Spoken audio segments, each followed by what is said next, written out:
যে স্বপ্নের জন্য যারা প্রাণ দিয়েছে সে স্বপ্নকে আমরা বাস্তবায়ন করবই। এটার থেকে আমাদের বেরিয়ে যাবার কোনো উপায় নেই। আমাদের প্রতিজ্ঞা রইল আমরা এটা করব। আমরা নতুন বাংলাদেশের অফিস এটা করেছি। নতুন বাংলাদেশ গড়ার জন্য আমরা এখানে এসেছি। সেটা যেন সবাই মিলে আমরা করতে পারি। দেয়ালের যে লেখাগুলো যখনই দেখি অবাক লাগে, এত কথা কিভাবে এদের মনে আসলো। এদের পেছনে তো কোনো কবি নাই, কোনো সাহিত্যিক নাই, কোনো পণ্ডিত নাই যে কথাগুলো জোগাড় করে করে দেবে। কিন্তু সারা শহর ছড়িয়ে আছে, অন্যান্য শহরেও আছে। প্রতিটি কথা অত্যন্ত মূল্যবান। ছোট্ট কথা, ছোট্ট ছবি, অত্যন্ত মূল্যবান।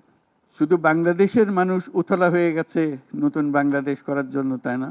আমাদের যত বাংলাদেশি সারা দুনিয়া জুড়ে আছে, তোমরা একটু আগে বলেছো তাদের কথা, তারা সবাই বলছে যে আমরা আসতে চাই, আমরা এই নতুন স্বপ্ন বাস্তবায়নে শরিক হতে চাই। কাজে তারা, তোমরা যে ঢেউ উঠিয়েছো শুধু এখানকার মনে না, সারা দুনিয়ার বাংলাদেশিদের মনে এই ঢেউ উঠিয়েছো, তারাও যোগ দিতে চায়। যারা বাংলাদেশি নয়, অন্যান্য দেশের তরুণরা, তারা বলছে আমরাও দেখতে চাই, কারণ আমাদের দেশেও এরকম দরকার।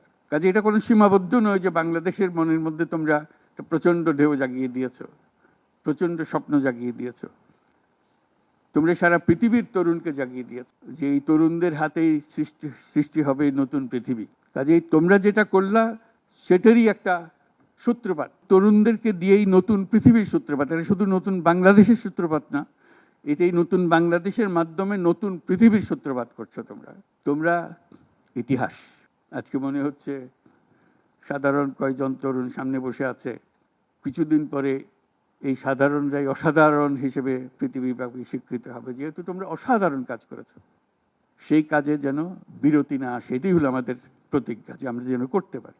আমার একটা প্রস্তাব থাকবে, নাহিদ, আসিফ এবং তোমাদের সবাইকে, অন্তত মাসে একটা করে চিঠি লিখো আমাদের কাছে। শুধু স্মরণ করিয়ে দেওয়ার জন্য এটা বাকি রয়ে গেল, এটা ঠিক হলো না। কারণ আমরা হয়তো অনেক সময় মাথার থেকে ছুটে যাবে, যেহেতু তোমরা যেভাবে দেখে এসছো আমরা সেভাবে দেখতে জানি না।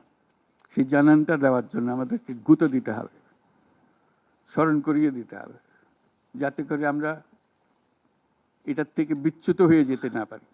এটা তোমাদের দায়িত্ব, কারণ যে পথে রওনা করে দিয়েছ সেটার রূপরেখা তোমাদের কাছে পরিষ্কার। আমরা হয়তো কিছুটা বুঝেছি, কিছুটা অন্যভাবে বুঝেছি, এরকম যেন না হয়। তোমাদের ঠিকভাবে যে স্বপ্ন তোমরা দেখেছো সেই স্বপ্নটা যেন আমরা আমাদের সাধ্যমতো রূপ দিতে পারি।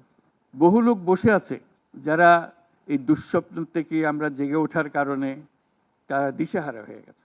একদিন চুপচাপ শুয়ে শুয়ে দুঃস্বপ্নের মধ্যে এরা ছিল, দুঃস্বপ্ন দেখছিল, আমরা শান্ত আনন্দ সহকারে লুটপাট করে যাচ্ছিলাম, হঠাৎ করে গোলমাল হয়ে গেল। তারা কি চুপচাপ বসে থাকবে? মোটেই না।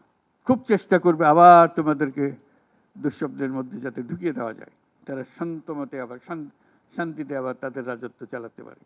তারা চেষ্টার ত্রুটি করবে না। কাজে যে কাজ শুরু করেছো এই কাজ সমাপ্ত না হওয়া পর্যন্ত এর থেকে বেরিয়ে যেও না।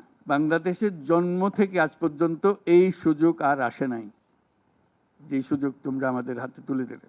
এই সুযোগ যেন হাতছাড়া না হয়। এই সুযোগ হাতছাড়া হলে বাংলাদেশের আর কোনো ভবিষ্যৎ থাকবে না। কাজে এইটা যেন শুধু রাষ্ট্র নয়, পৃথিবীর সম্মানিত রাষ্ট্র হিসেবে প্রতিষ্ঠিত হতে পারে, যেহেতু তরুণরা এটার হাল ধরেছে। এই কারণেই এটা ভিন্ন, এই কারণে এটা ইউনিক, অনন্য। এই অনন্য একটা দেশ আমরা তৈরি করতে চাই। তোমাদের চিন্তায় স্বচ্ছ, তোমাদের চিন্তায় সঠিক, এটা মুঠো থেকে ছাড়বে না, হাত থেকে ছাড়বে না, এবং আমাদেরকে স্মরণ করিয়ে দেবে যদি আমরা এটার এই স্বপ্নের থেকে দূরে সরার কোনো কাজ করে ফেলে।